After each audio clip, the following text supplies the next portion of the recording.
We'll be live in about 90 seconds.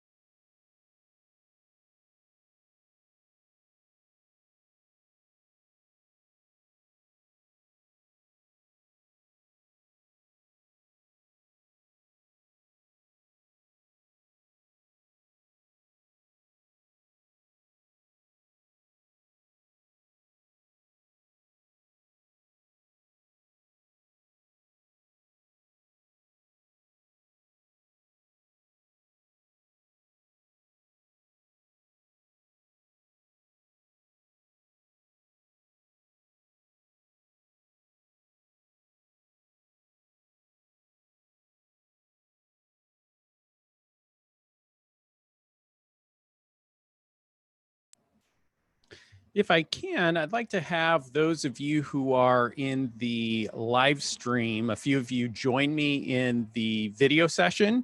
If you have a webcam attached to your computer and like to join in the video session, go ahead and raise your hand by clicking on the hand icon at the bottom of your screen, and I will invite you into the live session. There we go. Excellent.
And good morning, everyone. I'd like to welcome you to another live Art Business Academy Xanadu Gallery online critique group session.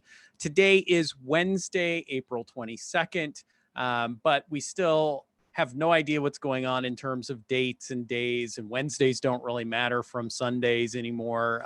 Every day is the same, but I'm glad to be able to have a number of you here. It was somewhat amusing. Yesterday, I had several emails from participants in this group asking me why the video wasn't up yet, why things weren't going on. I had to email back and said, you're as lost as I am. Today's actually Tuesday. Come back tomorrow and we'll be here. So hopefully everyone has made it back and into the session. I'm doing a couple things different this week. Just so you're aware, I've added the ability to watch this also live on YouTube. Looks like it won't be as big of an issue today. Sometimes the group fills up and it's not possible to get into the live broadcast. And if that's the case in the future, you should see a link below the join button that will give you the opportunity to watch it on YouTube. Not quite as good because you can't participate directly, but at least it's an option to join us live. This week's session is also going to be a little bit different in that we're not going to be reviewing a particular artist's work. I thought that over the last several sessions, I've seen a number of questions come through in the chat. I've gotten some emails after the fact with kind of follow-up questions and additional issues that could be raised. And so I thought it'd be fun. Every once in a while, we're going to plan to do this. Every few sessions, we'll just take a pause from reviewing artwork, take a number of questions. I hope to be able to get members of the video panel involved in answering some of these questions and conversations. But we're just going to dive in and see. You'll see we got a variety of different kinds of questions. I did receive far more questions than I'll be able to get to today. But my hope is that first, a lot of the questions are kind of in similar categories. So hopefully the answers that we're able to discuss kind of help. Also, I hope that some of the questions that come up, you say, oh, I wouldn't have thought to ask that myself, but I'm glad to think about it a little bit and get a little bit of a response. So without further ado, let's jump into some of the questions. And also to let you know, rather than try and pick and sort through the questions, we just took the questions in the order that they were received. So we're going to have a wide range of different topics. They're not going to flow necessarily in any kind of narrative. But we're just going to have fun answering and discussing these questions. So let's go then to our first question. And this one comes to us from Rob in Minneapolis. And let me make sure I've got us going here. There we go. Rob asks, do you feel that there are specific challenges for ceramic artists whose main work is not functional? For example, I live in Minnesota and there are a lot of studio potters here, and it seems that any art that is clay or porcelain based is priced below comparable works, or the market gasps at what they feel is too high a price. Rob, it's a great and fairly specific question. I suspect that I could substitute. Rob is asking about non-functional ceramic art, but I'm sure that many of you could take your specific medium and kind of ask the same kind of question. I am a pastelist, or I'm a watercolorist, but I'm working on a unique substrate. The question becomes, am I at a little bit of a competitive disadvantage in the marketplace? Am I going to face particular challenges? And the answer is yes, in some ways. Certainly, you're going to have unique challenges. I would even suspect, though, that, every artist, no matter what your medium is going to face particular challenges, sometimes depending on your subject matter or your style. And ultimately, we just want to work to overcome any of those particular challenges. And what I would say, Rob, and actually I now see I've got Rob in the panel. So actually, Rob, if you don't mind, can I bring you in and just talk about this a little bit further? Let me unmute here. Good morning, Rob. Yeah. This changes from marketplace a little bit. Clearly, East and West Coast pay more than the Midwest, which I'm currently domiciled. But there's a backstory of the ceramics, which was largely functional in North Carolina, Minnesota area. Sure. And there were many of the early people and instructors that almost gave their stuff away.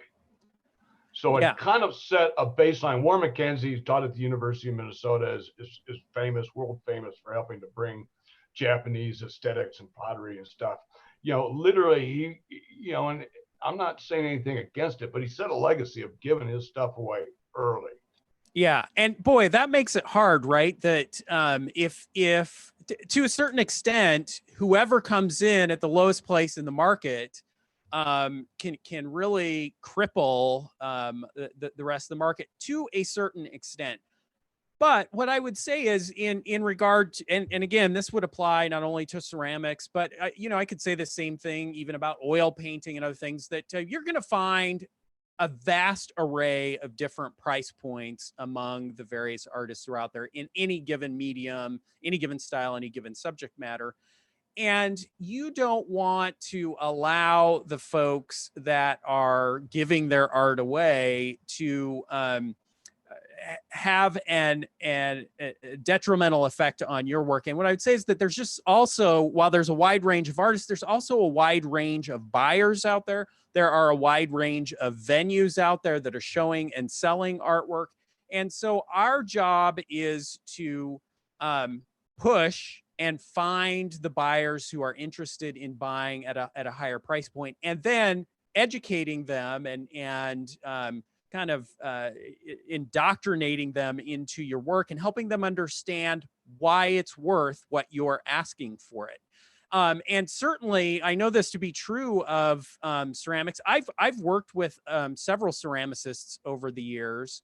One in particular I'm thinking of out of California who did large scale works, both wall hanging and vessels and those kind of things. They were not functional really, but just pieces that kind of allowed him to create these very interesting compositions and glazes and those kinds of things. And this artist is selling at very high price points, the tens of thousands of dollars for individual pieces. And kind of the key is, if you're in an area that has an overabundance of a particular medium, and that I don't know if that might be the case where you are, Rob, that sometimes that'll happen around an educational institution that puts a lot of emphasis on a particular medium or subject, and so you get a lot of artists in that area. Sometimes it may just be a factor of I've got to get kind of broaden my scope and get out of this particular marketplace, especially if the prices seem to be depressed in that area. We live in an art market and a time when it's easier to be mobile. Shipping has become far less expensive, although I will admit that with ceramics, there are some particular challenges there. They can be overcome, and it can be worth overcoming all of those challenges of logistics and distance to find a marketplace that will sustain your work at higher price points. And so that would be kind of my suggestion is one, in your local market, you may just not be able to get where you need to get with the prices, although I wouldn't instantly rule that out either. It's kind of interesting that you say the coasts and price points. We have a lot of clients who come to Arizona from the Minneapolis, St. Paul, Edina area, and they're spending a lot of money on art, and I'm shipping it back to them in the Midwest. And so I wouldn't necessarily rule out your local buyers either. What you want to do is kind of look at the broader art market and say, where should my price points be based on the quality of my work compared to other artists that I'm seeing out there at the level that I want to compete? And then go out and find the venues, the galleries, the shows, and the collectors who will, be not only willing but happy to acquire the work at those higher values. So I have a follow-up question if I can. I think maybe Sure. this will speak to everybody. So if you run into a situation where possibly you can provide some education, and how would you, because that's kind of where I ended up. Okay, now how can I educate the market a little bit? Because I've had some designers and stuff and said, wow, that will, I've got the clients for that. How much is it? And I'm saying it's $3,200. He said it's clay, right? Yeah. I'm like, yeah, specifically stoneware and stuff. I'm like, well, how can you charge for that? And I'm like, well, so then I heard that twice from two different people. I'm like, okay, how can I educate these people, a little bit? Because I don't think anybody says, well, that's acrylic, right? It's not oil paint, or something, We're going to have a question on that, actually, Rob. Funny that you say that exact example. But it is a great point. And so this education process, there are a number of ways that we come about that. And in the gallery, what we're doing is, and it's a little different in the gallery because we're not usually getting those questions about, boy, why is this so expensive? Instead, they're just saying, well, this is interesting. Tell me more about it. And it would be the same kind of process. We like to talk about the magic of creating the art. Here is what the artist is involved in. Here's what's so challenging about this work. Talk about the specific, it's kind of a balancing act. You want to talk about the specific technical challenges that you're overcoming without getting into the weeds and being too technical. But you want to kind of just imagine a layperson's understanding and kind of help them come in and see what the process is and what's involved in doing that. We've worked to create videos with our artists where we're going into the studio and showing that process. Or we've taken our clients on studio tours so that they can kind of be more hands-on and see what's going on. And once we get them involved in that and seeing the magic of that, they become collectors. And again, it is all relative where, you know, we just want to keep plugging away at it and getting to the buyers who don't ask those questions, because what you'll find too is that you'll get to a designer or a collector who will say, this is only $3,200. Rob, how do you do this at you know, your time, the effort that goes into this, your mastery of it. And so that's what we've just got to constantly be striving for. There are, you know, there are buyers out there who are interested in everything that's being done and who have the funds available to them and the willingness to buy whatever the price needs to be to make it profitable for you. So don't get stuck in your local market or comparing yourself to other, you know, your competitors. Do what you need to do, create the very best work that you can, and then set the price where it needs to be and go out and find the market that will sustain that price point. And again, that applies to all of us, whether it's ceramics or any other medium that you're working in. Let me go now to the next question. This one from Lynn. Let me get us up here. There we go. Lynn asks, how can an artist know when she or he is ready for gallery representation or any type of art show? When do I know that I'm good enough? And again, I suspect this is a question either many of us are asking, or for sure at some point in our career have asked this question. And my answer is yes, Lynn. That's it. You're ready. Again, the art market is just so broad. And I would suggest to you that the very best way that you can get ready is to just get out and start showing your work. You know, if you're not careful, you can while away your life worrying about whether the art is good enough. You know, we talk a lot in these sessions about the consistency and quality and all those things, and they're important. But this is a process that we're in. It is not something that you suddenly arrive and suddenly now you're worthy to be showing and selling your artwork. And again, there are just such a wide variety of venues available out there, especially if you think about art shows and festivals. I encourage artists to participate in those kinds of events because they are just such a great educational process, as well as being an opportunity to sell your work and start to create a revenue around that work. You know, getting to get responses and feedback from viewers, and certainly the best feedback being when they make purchases, will tell you directions you should consider going.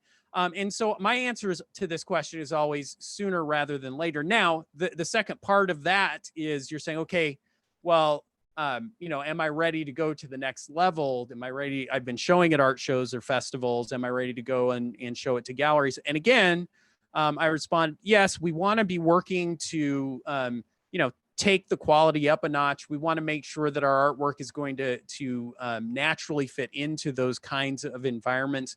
But again, the only way we can get there is to just force ourselves there.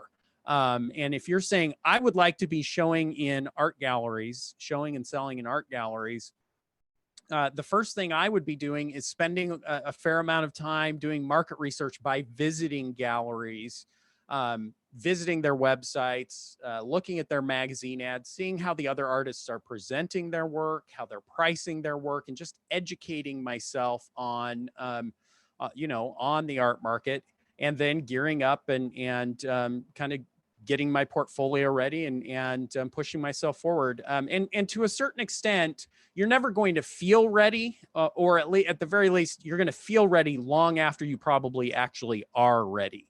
And so to that end, I would just be pushing and giving myself the opportunity to present my work and show the work.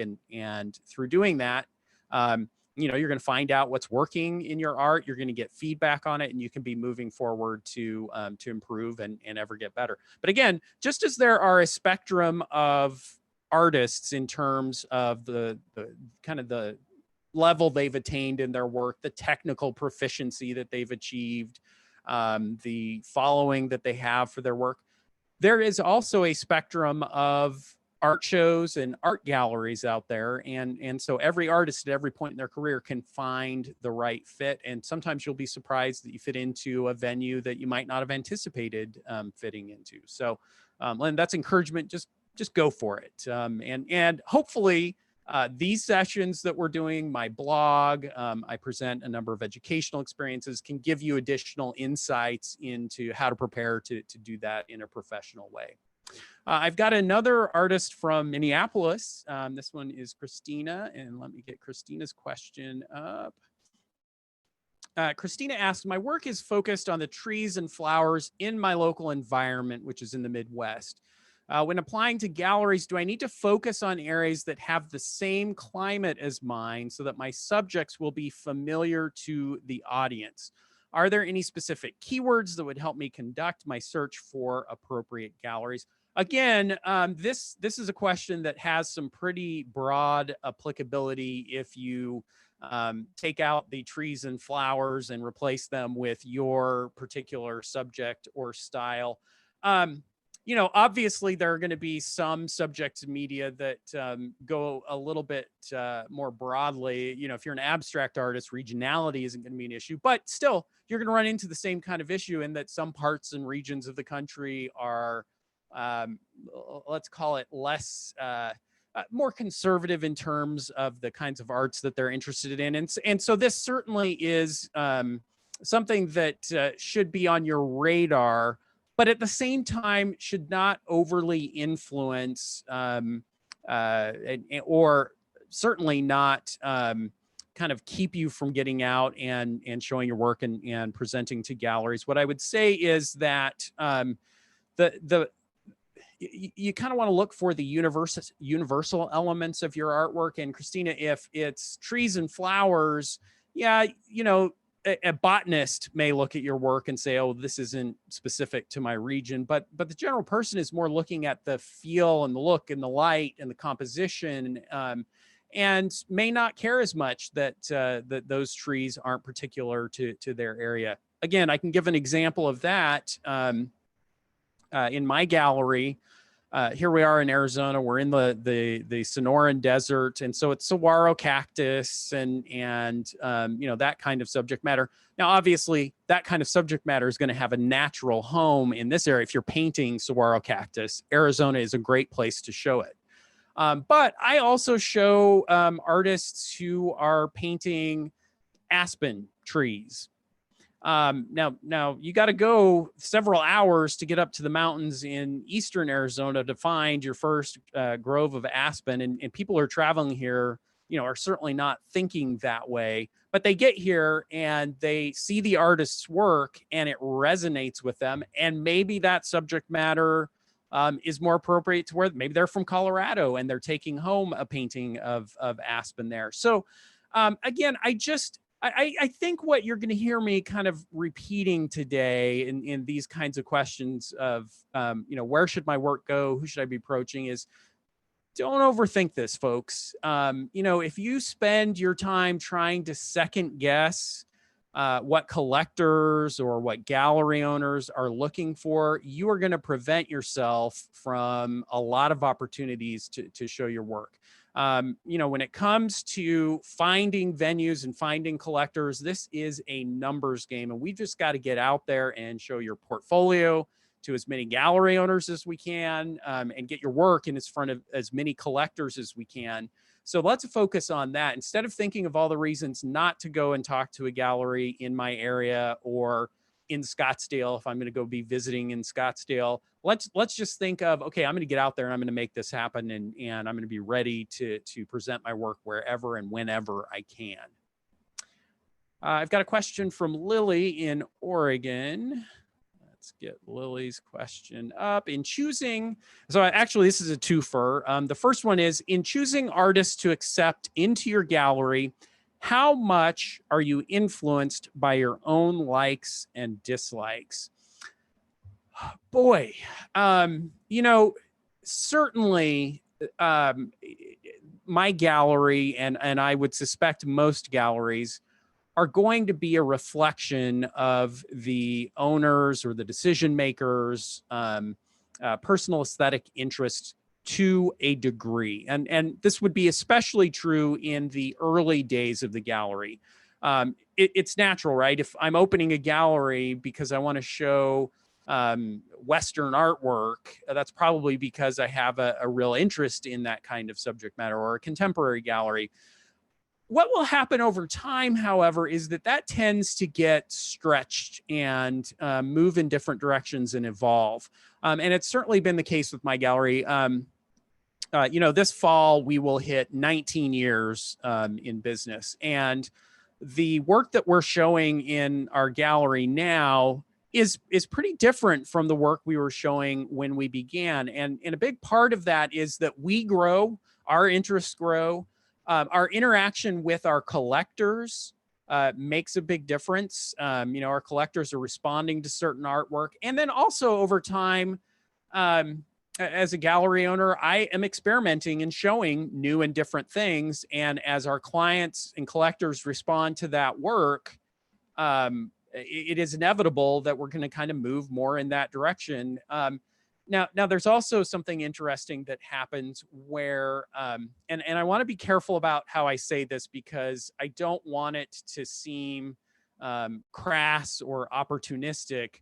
But if you're to ask me, Jason, what is your favorite art in the gallery? I'm going to respond to you, it's whatever sold last. To a certain extent, it's just inevitable that as we're in the business, and really, yes, okay, great, that generates revenue, which allows us to keep doing what we're doing. But even more than that, it is seeing that experience that our buyers are having as they come into the gallery, or even right now as they can't come into the gallery and are seeing something online and making a purchase.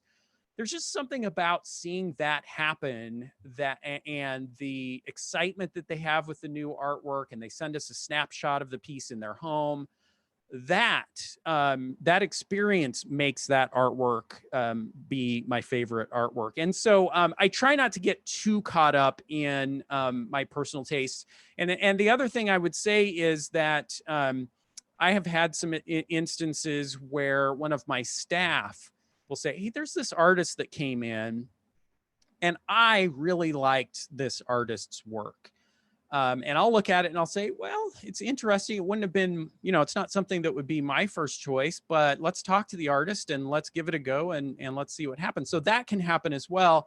And one of my best selling artists right now is an exact case of that, where my gallery director, Elaine, came to me with this work and I looked at it. I'm not going to tell you the name of the artist or what it is, because I will be handicapping myself by doing that. But I looked at it and raised an eyebrow and said, boy, I don't get it. This seems not at all like what we would naturally do. And it's not really serious art. And we started showing it and it took off like wildfire. Our collectors loved it. Guess who else loves it now? It is just a lifelong process. And so I really try not to box myself in and think too much that way. So, Lily, to your question then, how much is it based on that? It's a lot. It's natural that that's going to be a reaction for a gallery owner. Do I like it? Am I going to be excited about showing and selling it? But to a certain extent over time, gallery owners, I believe, kind of broaden their view, and there's that back and forth between the artwork and what's selling, what the clients are interested in. Now, Lily's second question here, again, I also think has some universality to it. Are there artists who so dislike dealing with clients they refuse to attend show openings?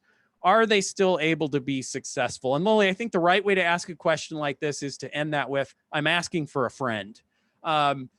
Because it's pretty clear that there are some of us who are just less interested in that aspect of the art business, interacting or having that pressure of participating in a show.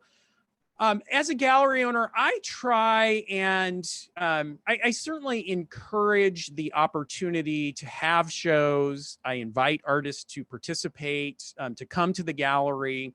And sometimes traveling a great distance to come to the gallery, to be here for an opening event, an artist reception, to meet artists, because I found that if I can introduce the collector to the artist and they can make a personal connection, it just adds such another dimension to the experience for them, and they are far more likely to then become collectors in the sense that they have multiple pieces by the artist. And so whenever I can, I want to try and encourage that and make it happen.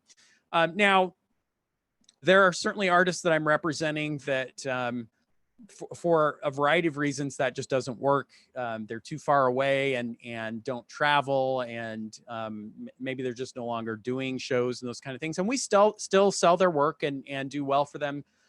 So from a fundamental level, the answer is yes, you can have a successful career without meeting your public, without having shows, and without having that kind of pressure. But I would just say that while you can do it, you are potentially missing out on an opportunity to, not only the collector have a deeper, richer relationship with you, but vice versa. You have a deeper, richer understanding and be able to understand what's drawing people to your work. And so I would suggest that if you can overcome that dislike of dealing with clients, I would take the opportunity to participate in a show if the opportunity comes along. And, hopefully your gallery is kind of taking away a lot of the potential friction or challenges that might come in those circumstances, because we're dealing with the negotiation and the sale closing process and all of that. And all the artist has to be doing is meeting and talking to the clients and being themselves. You don't have to put on a show. And in fact, I can think of several of my artists who are very soft-spoken and not outgoing and not showy in any way. And our clients really respond to that. It resonates with them, and it helps them maybe see and understand better why the artwork is the way that it is. So, absolutely, if you can do it, I would encourage you to do it. This question from Sue in Tennessee. Your thoughts and opinions on selling fine art photography, specifically in gallery or in your catalog. Is it governed more by region? If you're in Western landscape, that's what buyers most likely to gravitate towards. Along the same track, do you think limited print editions? What other considerations do you think are specific to selling photography versus painters, etc.? And so again, you kind of see this recurring theme. Is what I'm doing sellable? Is it marketable? I would just again say yes. The answer is yes. Whatever it is, the answer is yes. And of course, I'm not seeing Sue's work, so I can't speak to the specific subject matter. But when it comes to photography, I work with a number of artists, and the way I kind of say it is they're photography-based work. They're starting with photography, and then they may be doing things to it, whether it's digital manipulation or printing on unique materials or unique processes. But our clients are definitely responding to it. We're in the Southwest, and I have artists who are doing photography work that has nothing to do with the Southwest, and sells very well. Everything from straight on photography to surrealistic, digitally manipulated photography, to more traditional landscapes and those kind of things. And so, again, it's just about exposure, getting it out there, and having enough people see it so that you get to that percentage that's going to be drawn to it and willing to make a purchase. And so we want to go broad. Now, again, let me throw the caveat in. If you are a marine photographer, you're doing coastal scenes, or you're doing whales and dolphins, well, obviously, playing that numbers game, it probably makes more sense to start in markets that cater to that audience and have a broader base of buyers there. So you as a photographer are going to be going to the coasts, Californias and Floridas and Hawaii's and those places, before you start showing it and trying to get representation in Arizona, where we're hundreds and hundreds of miles away from an ocean and are not getting that natural audience there. But otherwise, I would just say, you know, if there is anything that is kind of a universal element in your work, just go broad and look for opportunities wherever you might be and wherever you might find them. Let me pause. I promised I would get the panel in, and I haven't done that yet. Anything up to this point from the panel, either in terms of this question and finding a marketplace for your work, or anything else you want to interject on any of the other topics that we've covered? And if you want to just throw up a hand or pull in your mute, and actually I can go over to our other participants if I can find them here, and I've got some hands up there too. Anyone in the video panel first? Once again, we're all good. Okay, let me go to Kate. And Kate, I'm going to allow you in and unmute if I can. Do I have you, Kate? Yeah. Can you hear me? Yep, got you loud and clear. Okay. You know, I sold a painting of a Western landscape in Annapolis, Maryland. So, you know, water. Yeah, that is the perfect example. Yeah, I don't count on a local market. I think it's kind of foolish, especially when I lived in Missouri. You know, A, they don't want to pay the money, and B, you know, they just couldn't relate to horses and landscapes, and it's just a whole different mindset. Whereas now I live in, you know, big sky country, and I'm near Jackson, Wyoming. It's going to be a totally different game. Yeah. And you can't depend upon set variables. That's what I'm trying to say. Yeah. Again, I said it earlier, just stop trying to second guess and you know, trying to anticipate what the market's going to respond to, and just get it out there and let the market drive you from there. Right. And any other comments or anything? Let me see if I've got, I think I have Sarah. And Sarah, let me get you in. Good morning, Sarah. Good morning. Gotcha. Thank you. I am new to your show, and I am not, I haven't done anything. I mean, no, that's not true. I do art, but I never show to anybody. And I have one question. Sure. So I kind of want to try to paint from, you know, idea of the image from maybe photography, the floating around on the internet. My question is that unlawful? Like if I do it, so it's not gonna be the same image, but yeah. You know what I mean? Yes, I do. And what I would say is that you want to, I would recommend against doing something like that if your intention is to show and sell the work. Now, certainly, if you're an artist and you're saying, I want to be working on perfecting my skills and I just need some practice material, I'm not planning on showing it, then you could probably make the argument. But let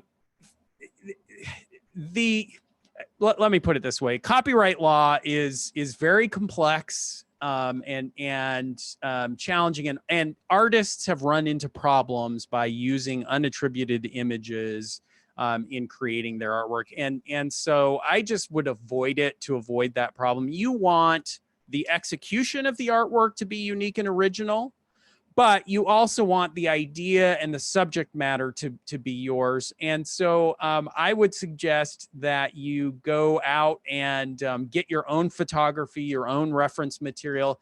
Maybe you even draw inspiration from images that you found online in terms of what kind of subject matter and the composition you're looking for, but then go out and create the subject matter yourself and get that imagery yourself and don't use other folks' images. Oh, thank you. That helps so much. Yep. So this is a technical point. I don't see me on the screen. So yes. So the way right? Zoom, this is a Zoom webinar conference, and so the way it works is I can bring the panel in. They'll have video. But then if I just bring you over from the attendees, I only get to hear your voice and not see you. So I just try and get a mix of different people into the panel. And as long as we can hear the voice and the question, we're good for this Okay. one. But thank you so much, Sarah and Kate. Anyone else in the video panel that wanted to get in? Elizabeth, I think I've got you, and then I'll go to Rebecca. Morning. Oh, and Elizabeth, I'm afraid. This is a question that I have rolling around my head a lot. I'm not a shy person, but when I'm asked about my artwork, I just clam up like crazy because I don't quite know what to say. And part of it is because my process is really, a lot of it's from my imagination. So I really don't know a lot of times what I'm doing. I'm just following my Great question. instinct. And oh, and I'm going to throw you on mute because I've got a little bit of echo there. But I suspect that many of you kind of feel the same way. If I'm at an opening, a gallery opening, or at a show, and someone comes up to me and asks me about my work, you know, I have a few maybe canned answers that I can throw out, and I can answer their questions. But how do I go beyond that and really engage people at a deeper level and give them something interesting to understand? And I've had the opportunity over the years to spend a lot of time, you know, at openings in my gallery, watching how my different artists approach this. And, you know, again, I wouldn't worry too much about, I wouldn't overthink this too much. People are interested in whatever it is that you have to say. But the other thing I would say is that I found that my artists who have written an artist statement and who also write artwork statements where they go in and tell a little bit of a story or the inspiration behind the piece, and have gone through that formal process of writing it out, even if it's just a paragraph. What was my inspiration for this piece? What was I trying to accomplish from a technical standpoint with this piece? What did I find challenging or interesting about creating this particular work? And having written that out, boy, then when they come to the show, and sometimes we'll print out those statements and put them alongside the artwork. Even if we don't, though, that formal process of going through that and writing that gives them something that they can instantly go to and talk about with that artwork. Let me tell you a little bit about this piece, and notice my light here, and here's what was particularly challenging. And people are really interested in hearing those details. Now, what I will also say is that with a number of my artists who have been doing this for a long time, it's not as if they're reinventing the wheel with every single piece of artwork.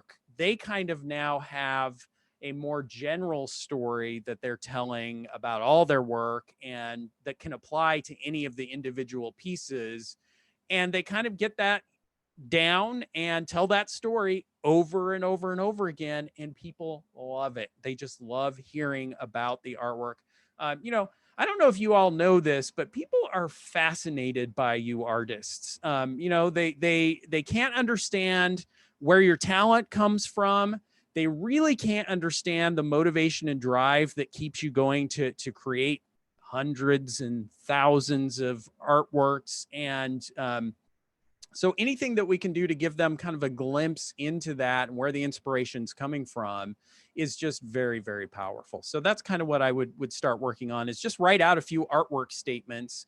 And you'll see that gives you some rich material to start to draw from. And I suspect that it also puts you in a frame of mind that as you're creating your next piece, you're thinking about it as you go along. And now you've got even more to talk about with your potential clients and with galleries.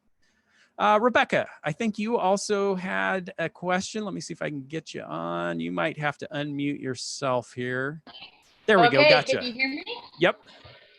All right. I was mostly just wanting to respond to what Sarah was talking about a little while ago. She was asking about making artwork based on somebody else's artwork or based on somebody else's images. As you said, there are all kinds of copyright issues about that, but you're also you're taking somebody else's composition and somebody else's use of light, and you're taking it for your own. And of course, that's a little derivative, and also perhaps has a slight honesty issue. Yeah. One of the things that I did a lot when I was starting was I collected on Pinterest whole files of other people's artwork that I really, really liked. And then I would sort it by, you know, how I liked how the colors were done or the simple brush strokes or whatever. And I found that to be really inspirational, so that then as I went around with my camera and my sketchbook, I knew kind of more what I was looking for to make my own artwork. So just as a suggestion. Awesome. Great suggestions. And certainly you would never walk into a gallery and pull a painting off the wall and take it to your studio and sign your name over it. And in essence, you know, that's exactly the kind of challenge we want to avoid in taking compositions. So, and I think you make some great suggestions there in terms of drawing from other artists without copying or, well, and I say that, but there's nothing even wrong with that early on. Whenever I travel to museums, I see artists sitting in the museum, literally copying great works of art. But it's also about our intention with that work. I'm doing this to understand this artist's brushstrokes or the composition, not to adopt it and make it seem like it was my own idea. And so we just want to kind of be careful in thinking about the purpose of the artwork. Awesome. Excellent. Okay, let's see if we can get to a few more questions here. This one's from Marguerite. Here we go. Marguerite asks, when moving from selling medium-sized pieces at a comfortable price to selling a much larger sized piece, do my same pricing guidelines apply? And so, boy, you're sure opening a can of worms when we start to talk about pricing, because there are a lot of variables that come into play. But at the simplest level, kind of thinking about, you know, broad principles of pricing, I will tell you that many of the artists that I'm working with in my gallery price their work using a kind of sliding scale. So most of my artists are pricing by the square inch if they're two-dimensional artists. But they might be at $1.75 per square inch for their mid-size pieces, and $1.50 or $1.25 for their largest works. And for their smallest works, they might be at $2.50. My suggestion here is that you kind of want to have your pricing. We talked earlier with Rob about kind of getting your pricing where you need it to be for the work that you're doing, and you know, kind of thinking in terms of profit margins and all those kind of things. But you also want to be in line with the marketplace. And so you know, especially as you're thinking about selling your work, you should, like any other business person who has a product that they want to sell, and that's what you have, you should be doing some market research and seeing how your competitors are pricing their work in the marketplace that you're going to be approaching. And I suspect what you'll find is that many of those artists are doing exactly what we're talking about here. A sliding scale for price points based on size. I'm going to go ahead and see if I can fit in one more from Polly here. We're going to go a little bit over our time, but Polly asks, and I edited this one down, Polly. If you're here, you'll see that I just tried to get to the core of it. But the core, I think, would apply to a lot of artists, and that is, I've been selling art online for about 14 years directly through Etsy. In fact, today I made my 600th sale there. So let me just pause and say, congratulations. That's awesome. And isn't it cool that we live in a time when you've got more than just one or two options for selling your work? The internet really has opened new avenues. And to a certain extent has democratized certain areas of the art market, and presents certain opportunities. It also presents certain challenges. But to get on with Polly's question, she says, I was approached by a Dallas gallery framing shop a couple of years ago to be represented by them. Last year, I only sold one painting there. I never hear from the gallery. Do you have advice for me in going forward? Should I market all my work myself? So I'm a gallery owner, and so I'm obviously coming at this from a a certain perspective and viewpoint. And as a gallery owner, I do think that galleries offer certain advantages. But what I'm seeing is that as an artist, it makes a lot of sense for you to take advantage of opportunities wherever you might find them. And clearly, Polly, you found that Etsy is a marketplace that has responded to your work, that is generating sales for you. And of course, you're going to continue to build on that. If you can generate consistent, steady cash flow online, why wouldn't you do that? And I think in the present circumstances where a lot of retail businesses are closed, there are a lot of artists and a lot of galleries who wish they would have put more effort before this into promoting and selling online and through email and social media. And so I'm seeing a lot of new activity in that regard. And you're at an advantage because you're already there. So I would continue that. On the flip side of it, I would be careful. You don't want to base your perspective on one single experience that you're having with a gallery. And what I would say is that while there are advantages to selling online, there are also advantages to selling in venues like a gallery, like mine, where in an Etsy, you're one of many hundreds of thousands, if not millions, of other vendors, and so whatever attention is coming to Etsy is getting divided among all of those potential sellers. Whereas if you're showing in a gallery, you are going to get to have a steady stream of people who are going to see and view and potentially be interested in the artwork, and that gallery is going to be there, all week long, all month long, all year long, promoting and attempting to sell your artwork. And so there can be some advantages there.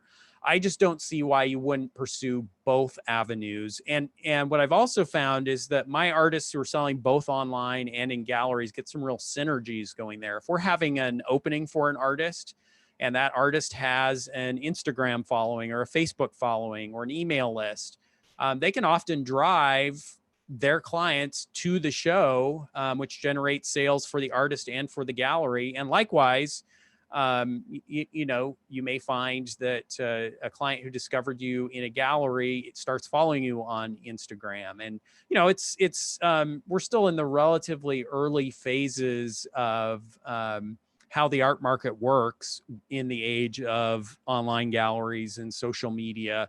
But I'm very excited about the possibilities and those synergies that are created. And, some galleries are trying to fight all of that. If you show with us, you can't show online or you can't promote yourself on Facebook. I think you're going to see less and less of that approach and attitude as more galleries realize there are just so many benefits to the network effect that comes from promoting your work online. Pamela, I see you have a comment or question. Let me see if I can get you. I think I got you. Yeah, I have a quick question about that. So as a gallery owner working with an artist who's also doing selling online and stuff, and then they do meet, they get that personal contact information from someone, but because they saw your show at your gallery, right? What would you expect that artist to do? Like kind of make it like these kinds of people that I meet only because of the gallery. They're like, if I sell them anything, do I refer them through you, or would I just give you a 20% commission, or what? Yeah, it will depend a little bit on the circumstances. My hope is that, and the way we work with our artists is that we try to be so good at what we do in terms of our follow-up and our sales process that the artists we're working with, they would rather have us handling the logistics of the sale, even if the client is going to their website or to their social media.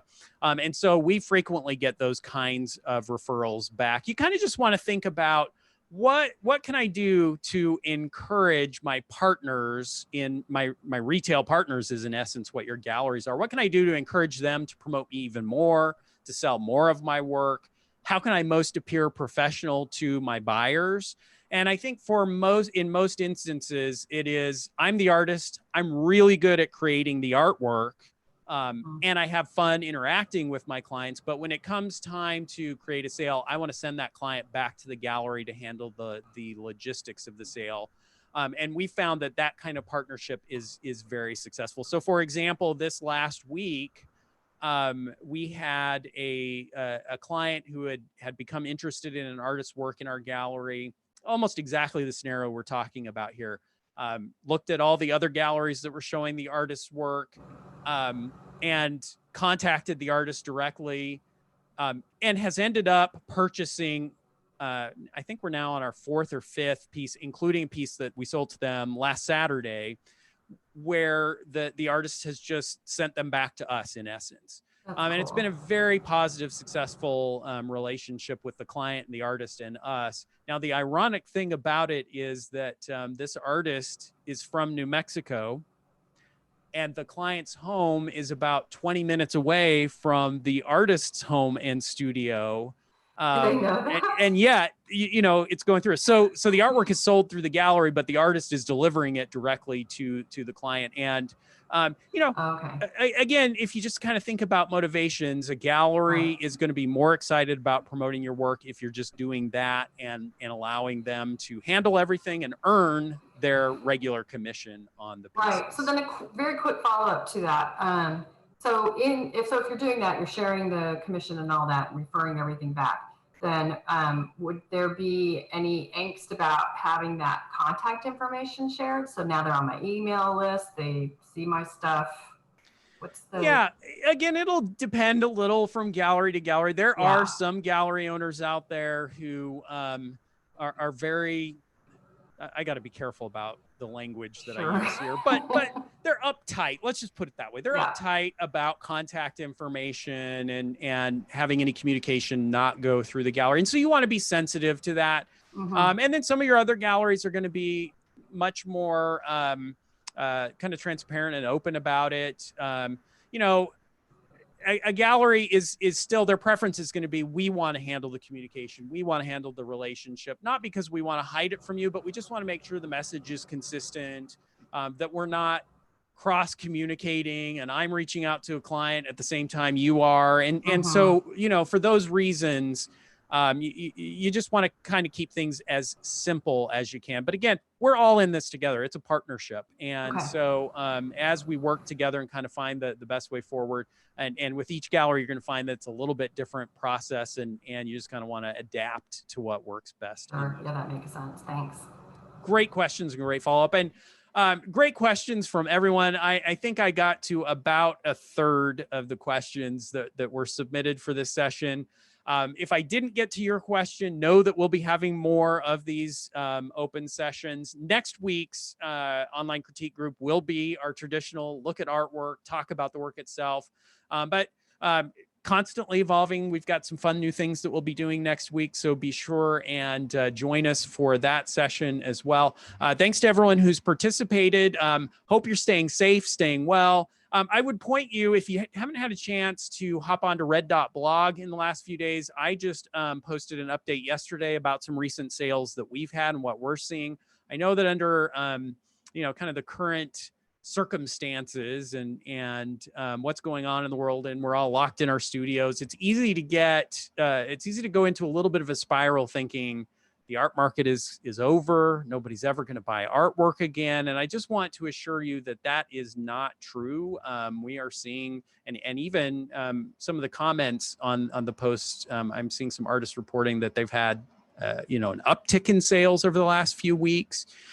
So I would just encourage us to keep positive, and you know, we'll get through this and see some interesting things as a result of it. So again, thank you for joining us for the session. We'll look forward to seeing you next Wednesday. Take care, everyone.